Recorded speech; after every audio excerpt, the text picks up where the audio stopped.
भागवत जी के अष्टम स्कंद के 10वें अध्याय में लोग कहते हैं भागवत जी में राधा का नाम नहीं है, राधा का नाम नहीं है। ये लोग गलत कहते हैं, जो भी कहता है गलत कहते हैं। लिखा हुआ है, मैं आपको श्लोक दिखा रहा हूँ।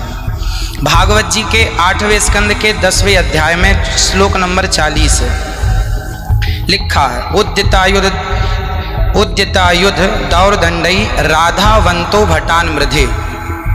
राधावंतो लिखा, स्पष्ट लिखा गुरुजी।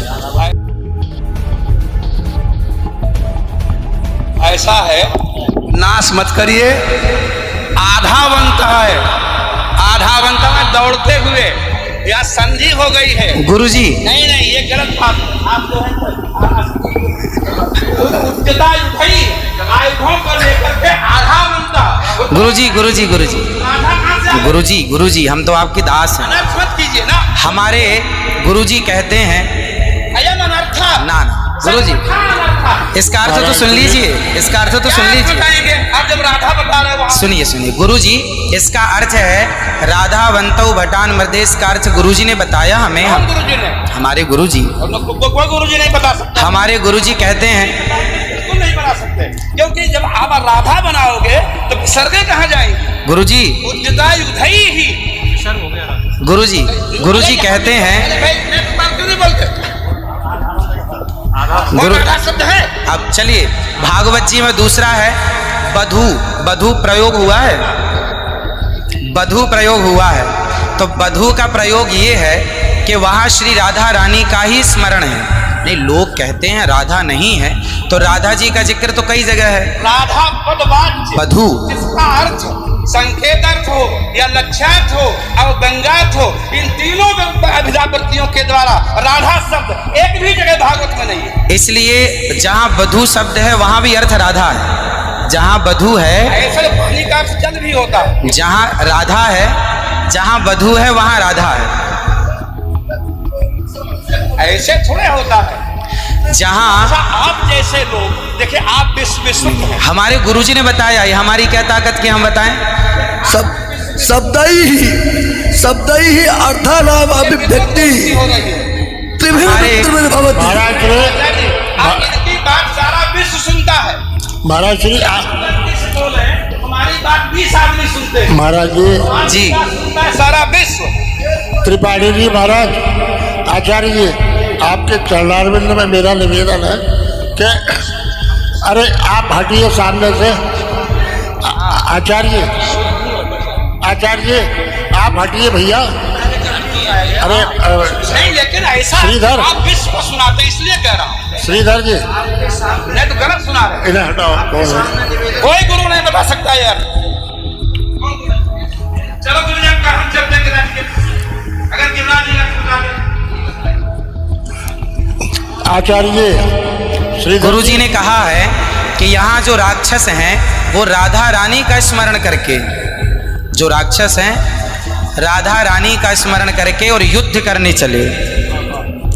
जो राक्षस हैं भटान मृधे जो है, गुरुजी ने बताया कि जो राक्षस लोग हैं वो किसका स्मरण करके युद्ध करने चले?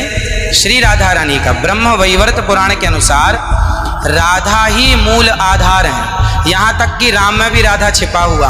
आप राम का अर्थ समझिए, राम मतलब राधा, माँ मतलब माधव, दोनों का एक अक्ष है, तो राम हो गए। ये बातें स्वीकार है।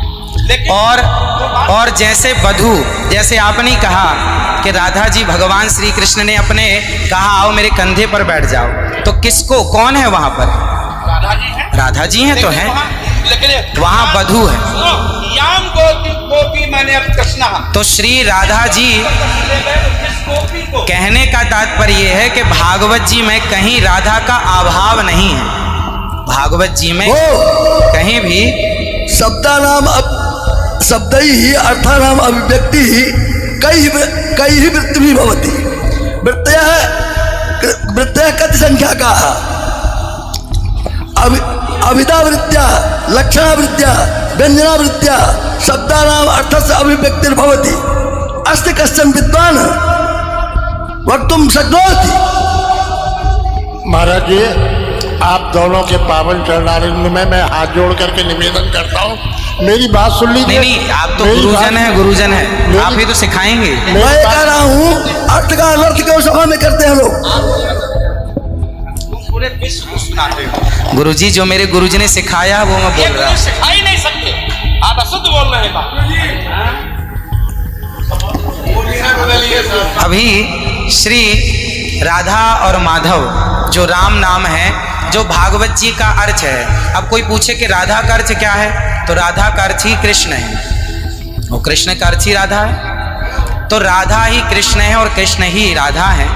कुल मिलाकर कहने का अर्थ ये है, गुरुजन ये कहते हैं कि प्रत्येक श्लोक कृष्ण है और प्रत्येक भागवत जी के 18,000 श्लोक, प्रत्येक श्लोक कृष्ण है और श्लोक का प्रत्येक अर्थ श्री राधा है। प्रत्येक श्लोक श्री कृष्ण है और श्लोक का प्रत्येक श्लोक का अर्थ श्री राधा है।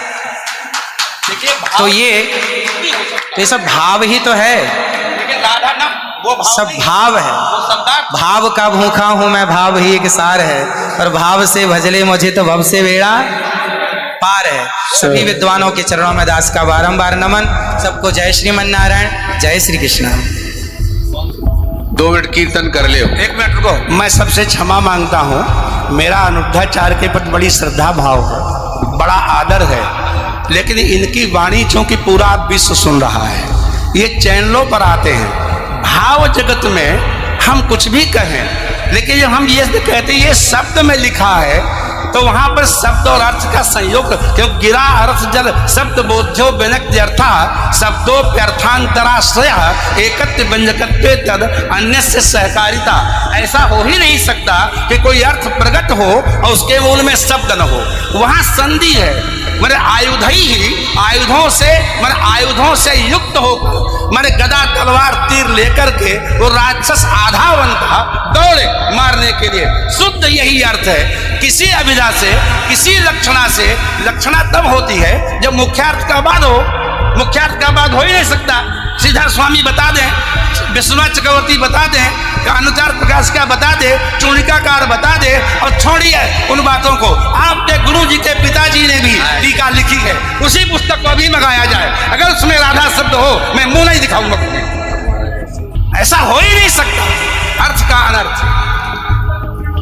है?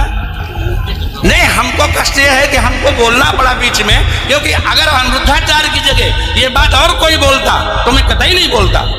देखिए अनिरुद्धाचार्य जी इस समय टीवी पर छाए हुए हैं, लाखों लोग इनको सुन रहे हैं, तो ये तो यही समझेंगे ना कि अनिरुद्धाचार्य बोल रहे हैं। इसलिए आपके द्वारा कोई अपशब्द नहीं निकलना चाहिए। मैं आपसे वंदन करता हूँ, कभी कोई अनर्थ करना हो तो विचार करके करिए। मैं और कोई बात नहीं, सबको क्षमा मांगता हूँ। एक पहलवान था, बड़ा पहलवान, सबको पछाड़ देता था। उसका हुआ ब्याह, संयोग से उसकी पत्नी बहुत सुंदर थी। इतनी सुंदर थी कि वो धनुर्दास देख करके ना बेहोश हो गया। देखा ही नहीं इतनी सुंदर और मिल और गई। अब वो होश आया तो बिना पलक झपकाए पत्नी को देखता जाए।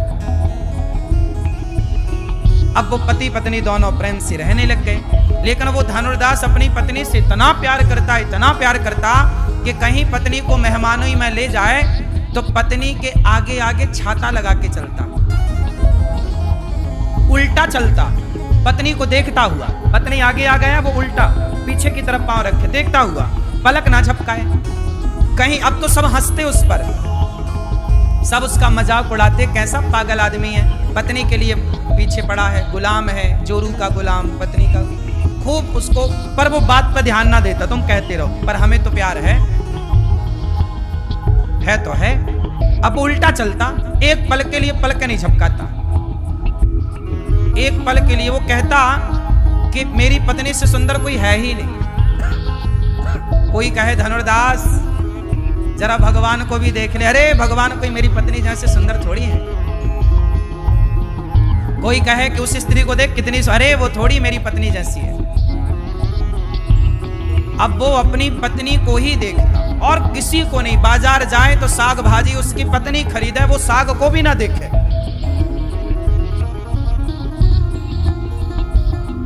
भोजन बनाए पत्नी तो चूल्हे के आगे उसने व्यवस्था कर रखी थी बैठने की। वो भोजन बना रही है, वो देख रहा। उसका काम था केवल उसे देखना, 24 घंटे उसे दे, एक पल के लिए अलग नहीं हुए। एक दिन क्या हुआ कि वो ये घटना है दक्षिण की और ये सत्य घटना है। तो रंगनाथ जी के भगवान के बारे में सुना होगा आपने। रंगनाथ भगवान दक्षिण में गोदावरी नदी के तट पर रंगनाथ जी का बहुत बड़ा मंदिर है। वहां रामानुजाचार्य जी रहा करते थे। तो एक दिन रंगनाथ भगवान की यात्रा निकल रही थी। क्या निकल रही थी? यात्रा। रथ यात्रा नहीं होती, जगन्नाथ जी की रथ यात्रा निकलती है, ऐसे ही भगवान की कोई उत्सव रहा होगा तो एक यात्रा निकल रही थी भगवान जी की। उस यात्रा में उसकी पत्नी आई थी। तो पत्नी आई कि चलो, अच्छा पत्नी बड़ी भक्त थी, वो समझाती पति को कि आप हमें देखते हैं, लोग हंसते हैं, अच्छा नहीं लगता, हम मंदिर चल रहे हैं भगवान को देखना। बोले तुम देखो भगवान को, हम तो तुम्हें देखें। अब वो गया मंदिर, तो पत्नी देखे भगवान को और वो छाता लगाए पत्नी पे, देखे पत्नी को। सारे लोग भगवान को देख रहे हैं, यात्रा देख रहे हैं और वो देखे। तो रामानुजाचार्य जी की नजर पड़ गई। रामानुजाचार्य जी वो हैं, वो चित्र लगा हुआ, आचार्य हम सबके श्री रामानुजाचार्य जी, लक्ष्मण जी के अवतार थे। आज से 1000 साल पहले की ये घटना है। तो इनकी नजर पड़ गई धनुर्दास पर। तो इन्होंने अपने शिष्यों से कहा कि ये कौन है? तो उनके शिष्यों ने हंसते हुए कहा, गुरुजी ये पत्नी का गुलाम है, ये पत्नी कोई देखता है, फेमस है यहाँ, जोरू का गुलाम इसे कहते हैं यहाँ। अब देखो आचार्य, गुरु तो गुरु होता है। हीरा हीरा हीरा है, ये तो जौहरी पहचानेगा ना, क्यों? ये हीरा है कि पत्थर है कौन जानेगा? तो जौहरी है गुरु। रामानुजाचार्य जी ने कहा उसको बुलाओ, बुलाओ। बुलाए तो आया गुरु जी के पास, पर गुरु जी को नहीं देखा उसने, स्वामी रामानुजाचार्य जी को नहीं देखा। पत्नी आई, गुरु जी को प्रणाम किया, बोला प्रणाम करो, तो वो हाथ पीछे करके ऐसे प्रणाम कर लिया, नहीं देखा उसने। तो गुरु जी ने कहा अच्छा चल देख मत, कम से कम सुन, ये बता तू अपनी पत्नी को घर में देख, कमरे में देख, अकेले में देख तो बात ठीक भी है, तो सबके सामने ऐसे देखता है, लोग तुझ पर हंसते हैं, तेरा मजाक उड़ाते हैं। अच्छा, तो उसने कहा गुरुजी मेरी पत्नी बहुत सुंदर है, मुझे फर्क नहीं पड़ता कि लोग क्या कहते हैं, मैं बस देखूंगा, मुझे रस मिलता है इसे देखने, मैं इसको देखे बिना रह नहीं सकता। शराबी का जैसे शराब का नशा है, जुआड़ी का जुआ का नशा, ऐसे काम ही नारी प्यारी जिमे लो वहीं के प्रिय दाम। तो गुरुजी ने कहा अच्छा एक बात बता, तेरी पत्नी इतनी सुंदर है, यदि मैं तेरी पत्नी से सुंदर तुझे किसी से मिलवा दूं तो बोला धनुर्दास कौन है? बोले हमारे रंगनाथ भगवान। अच्छा, तो गुरुजी बताओ हमारी पत्नी से सुंदर है ना? वो बिल्कुल अनपढ़ आदमी था, भगवान के बारे में नहीं जानता था, क्या होते हैं भगवान, क्या होते हैं, उसका कोई दोष नहीं था, क्योंकि वो सत्संग किया नहीं, जानते नहीं कि भगवान क्या होते। आज पहली बार गुरुजी मिले तो बताए गुरुजी कि भगवान बहुत सुंदर होते हैं। तो बोला अच्छा, तो क्या भगवान हमारी पत्नी से सुंदर है? भगवान बोले बहुत।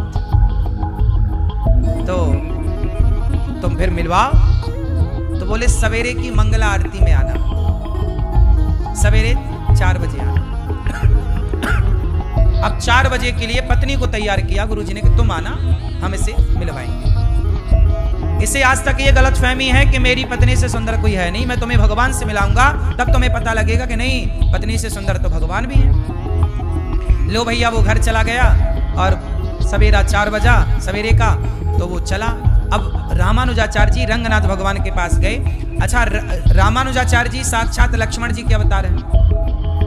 आज भी रामानुजाचार्य जी रंगनाथ भगवान से बात किया करते थे। क्या करते थे? बात करते थे। जब रामानुजाचार्य जी का शरीर शांत हुआ, पूरा हुआ, तो रामानुजाचार्य जी के शरीर को ले जाकर लोग जमीन पर विसर्जित करने लग गए, समाधि देने लग गए। तो रंगनाथ भगवान उठकर बोले मेरे रामानुज मत जाओ। तो भक्तों ने कहा कि अब इनका तो शरीर शांत हो गया, तो बॉडी का क्या करेंगे, जलाना या गाड़ना पड़ेगा जमीन पर। तो भगवान बोले कि नहीं, मेरे सामने बिठा दो। आप आश्चर्य मानेंगे, विज्ञान साइंस के युग में हम सब जी रहे हैं, आज साइंस के लिए चुनौती है। आज इस बात को 1000 साल हो गए, आज भी दक्षिण में आप जाओ, रंगनाथ जी के मंदिर में जाना, मंदिर में भगवान के ठीक सामने आज भी रामानुजाचार्य जी का वह शरीर आज भी रखा हुआ है। किसी का शरीर इतने टाइम तक नहीं रखा जा, और सुनो, खुले में रखा है, कोई फ्रीजर नहीं, कोई ठंडक नहीं कि फ्रीजर में रखा हो, नहीं, खुले में। कोई नहीं है इस धरती पे जिसका शरीर 5 दिन 10 दिन खुले में चल जाए, सड़ जाता ना, कीड़े नहीं पड़ जाते, दुर्गंध आने लगती शरीर से। लेकिन आज भी हमारे आचार्य हम सब पर कृपा बरसाने के लिए आज भी वो शरीर के साथ विराजे हैं, श्री रामानुजाचार्य। कहाँ पर है ये? दक्षिण में। किस मंदिर में? रंगम, श्री रंगम, रंगनाथ जी। बोलिए रंगनाथ भगवान की।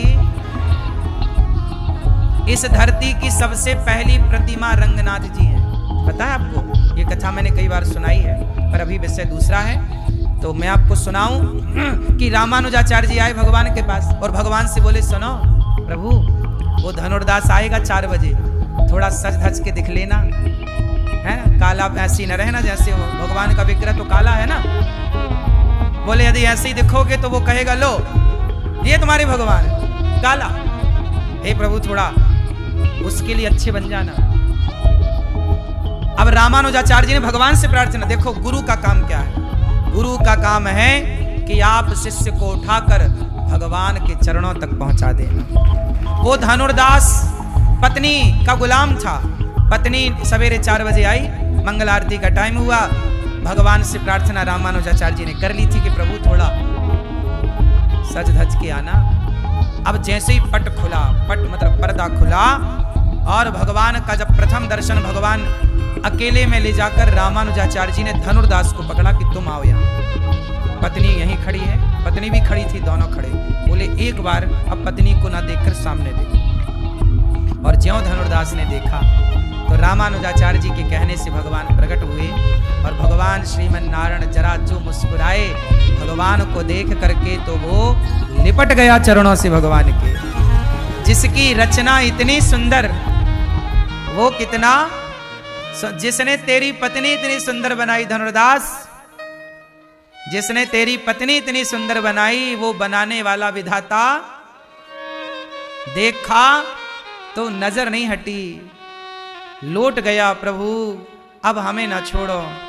तब रामानुजाचार्य जी के भगवान को प्रणाम किया, गुरु जी को, गुरु जी आपने मेरी आंखें खोल दी, ये कौन है? बेटा ये भगवान है। तब फिर भगवान के बारे में सब बताई, दर्शन पहले कराया, कथा बाद में सुनाई। फिर प्रीति जागी, फिर दोनों पति पत्नी को रामानुजाचार्य जी ने वहीं रखा मंदिर में। और बाद में जब दोनों रहने लग गए तो रामानुजाचार्य जी के जो शिष्य थे वो साधु विरक्त थे, और ये दोनों ठहरे गृहस्थ।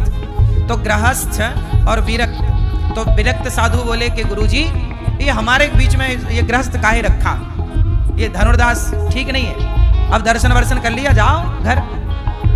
रामानुजाचार्य जी बोले नहीं, ये यहीं रहेगा। तब कहा कि तो गृहस्थ है, हम विरक्त हैं। तब रामानुजाचार्य जी बोले हम कल बात करेंगे। अब धनुर्दास के भीतर इतना प्रेम जागा। देखो, जो पत्नी से प्रेम करता होगा वही तो परमात्मा से भी प्रेम कर पाएगा। जो पत्नी से प्रेम ना कर सका, जो माँ से प्रेम ना कर सका, जब आपने किसी से प्रेम किया ही नहीं तो प्रेम होगा कहाँ आपके भीतर? जब प्रेम किसी से करोगे तब ना प्रेम की धारा फूटेगी, और वो प्रेम आज पत्नी से है तो कल परमात्मा से होने की संभावना है। आज पत्नी से ही नहीं है, पति से ही नहीं है, माँ बाप से प्रेम नहीं है, तो तुम खाक भगवान से प्रेम करोगे? हम तुम्हें भगवान तक पहुंचने का रास्ता ही तो बता सकते हैं। प्रेम तो तुम्हें ही करना पड़ेगा, और प्रेम कहने से नहीं होता, प्रेम तो है, बस उसकी धारा मोड़नी पड़ती है। कि अभी पत्नी की तरफ प्रेम का फ्लो था, अब जरा मोड़ दिया तो वही प्रेम भगवान से हो गया। बोलो हाँ हाँ। तो धनुर्दास गृहस्थ में थे, गुरु जी ने रात, अच्छा धनुर्दास ना बड़ा आदमी था, युद्ध लड़के, वो मल्ल था ना, पैसे वैसे थे उसके। मैया देखो लाल मैया कैसे सो रही है। सो लो मेरी माँ। अरे ये आगे लाल। सुनो, रामानुजाचार्य जी ने रात के 12 बजे एक प्रोफेशनल चोर को बुलाया। चोर को बुलाया और चोर को बुला, चोर मतलब वो चोर भी ना, पहले चोर था, अब वो भी बदलकर भक्त हो चुका था, पर था रामानुजाचार्य जी की मंडली में। पहले चोर, जैसे ये पत्नी का गुलाम था अब हो गया भक्त, ऐसे ही पहले चोर था, वो हो गया था सब छोड़ छाड़ के, तो उसको चोरी करने का आइडिया था। तो आज गुरुजी ने बोला तुम यहाँ आओ, आज तुम्हें चोरी करनी। अरे गुरुजी हम तो छोड़ चुके हैं। नहीं नहीं, हमारे कहने से जाओ, धनुर्दास सो रहा होगा, उसकी पत्नी बगल में सो रही होगी, तुम उसकी पत्नी के गहने चुरा के ले आओ। देखो गुरु किस तरह परीक्षा लेते थे उस जमाने की, किस तरह की शिक्षाएं हुआ करती थी उस जमाने की। जरा ध्यान से सुनना इस प्राचीन इतिहास को। पति पत्नी, धनुर्दास सोया था अपनी पत्नी के पास, वो गहने, वो बड़ी सुंदर भी थी और गहने वहने भी थे, बड़ी आदमी थी, बड़े पैसे वाले, तो वो अब थे तो वहीं पर गहने तो थे ही ना। तो चोर गया और धनुर्दास तो सो ही रहा था गहरी नींद में, पत्नी सो नहीं रही थी। लेकिन जब चोर आया तो धनुर्दास की पत्नी पहचान गई कि ये तो गुरुजी के साथ रहने वाला। समझ गई धनुर्दास की पत्नी कि हो सकता है मंदिर में कुछ पैसे की कमी होगी, भोग आरती की कोई कमी होगी, भगवान के भोग आरती में कोई कमी होगी, तो शायद धन कम होगा इसलिए ये आए हैं। तो ये तो मेरा सौभाग्य कि मेरा पैसा आज मंदिर में लगेगा। तो पत्नी जाग रही थी पर उसने सोने का नाटक किया। चोर आया और उसने कान के झुमके खोल लिए, गले का हार उतार लिया। तो जब एक तरफ का झुमका उतार लिया और कुछ हार वार उतार लिए, तो धनुर्दास की पत्नी को लगा कि मैं करवट लूंगी तो इस तरफ का भी ये झुमका उतार लेगा, क्योंकि मैं जाग जाऊंगी तो ये भाग जाएगा। तो उसने करवट ली और जब करवट ली तो चोर को लगा कि जाग गई, तो वो भाग गया। जब भागा तो ये तो रात की घटना थी। चोर आ गया, गुरुजी को दिया कि गुरुजी ये झुमका लाया हूं, ये हार लाया हूं। गुरुजी ने कहा रखो। सवेरे क्या हुआ कि जो साधु थे ना उनकी लंगोटी चुरवा ली। गुरुजी ने कहा कि सब साधुओं की लंगोटी चुरा लो। चोर से कहा सबकी लंगोटी चुराओ और इनकी टॉवेल चुरा लो। साधु के पास क्या है लंगोटी के सिवा। अब जब सवेरे साधु जागे तो वो सारे वो विरक्त त्यागी जो संत थे सब लड़ने लगे, हमारी लंगोटी तूने चुरा ली। वो लंगोटी के लिए लड़ाई, तैने मेरी लंगोटी चुराई, मेरी टॉवेल चुराई। तब तक सवेरा हुआ तो धनुर्दास की पत्नी अपने सारे जेवर, सारा सोना, सारी चांदी, सारा पैसा थाल में रखा और लाकर गुरुजी के चरणों में रख दिया। गुरुजी, कल यहां से एक सेवक आया था, तो ये तो मेरा सौभाग्य है कि मेरा पैसा इस मंदिर में सेवा में, भगवान जी की सेवा में लगे। भगवान से बड़ी संपत्ति क्या होगी। जिसका मन भगवान में लग जाए साहब, जो प्रभु को सर्वस्व मान ले। पायो जी मैंने राम रतन धन पायो, राम को पाने के बाद क्या पाना शेष रह जाएगा ये बताओ। मेरे क्या कामना। क्या हुआ, जब पत्नी ने समर्पण किया कि गुरुजी ये सोना चांदी आप रखो, तब गुरुजी ने बुलाया अपने चेलों को, शिष्यों को, जो कह रहे थे कि ये तो गृहस्थ हैं तो इनको क्यों रखे हो। तब गुरुजी ने कहा देखो ये गृहस्थ में रहकर भी तुम साधुओं से ज्यादा विरक्त है, इसलिए आज से मंदिर की पूजा मैं धनुर्दास को देता हूं। तब रामानुजाचार्य जी ने मंदिर का पुजारी किसे बनाया, धनुर्दास। देखो कि तुम विरक्त होकर भी तुम अपना मन लंगोटी से ना हटा पाए, और ये गृहस्थ होकर भी अपने मन को सोना चांदी से हटाकर भगवान में मन लगा चुके हैं। ये योग्य। जरूरी नहीं है कि आप साधु संत ही बने ना, सबसे श्रेष्ठ आश्रम है गृहस्थ आश्रम। सबसे श्रेष्ठ आश्रम कौन है? गृहस्थ। हम गृहस्थों का सौभाग्य है कि आपके द्वार पर साधु संत भिक्षा मांगने आते हैं और हमको भगवान ने भिक्षा देने लायक बनाया। हम गृहस्थ भिक्षा देकर अपने जीवन को धन्य धन्य करते हैं कि आज हमको ईश्वर ने किसी साधु को भिक्षा देने के लायक बनाया। ये हमें सौभाग्य मिलता है, किसी साधु को यह सौभाग्य नहीं मिलता। साधु के घर साधु भिक्षा मांगने नहीं जाता, साधु सदा गृहस्थों के घर भिक्षा मांगने जाते हैं। बोलो हाँ। इसलिए धन्य है गृहस्थाश्रम। पर गृहस्थाश्रम कैसा हो? सुव्यवस्थित,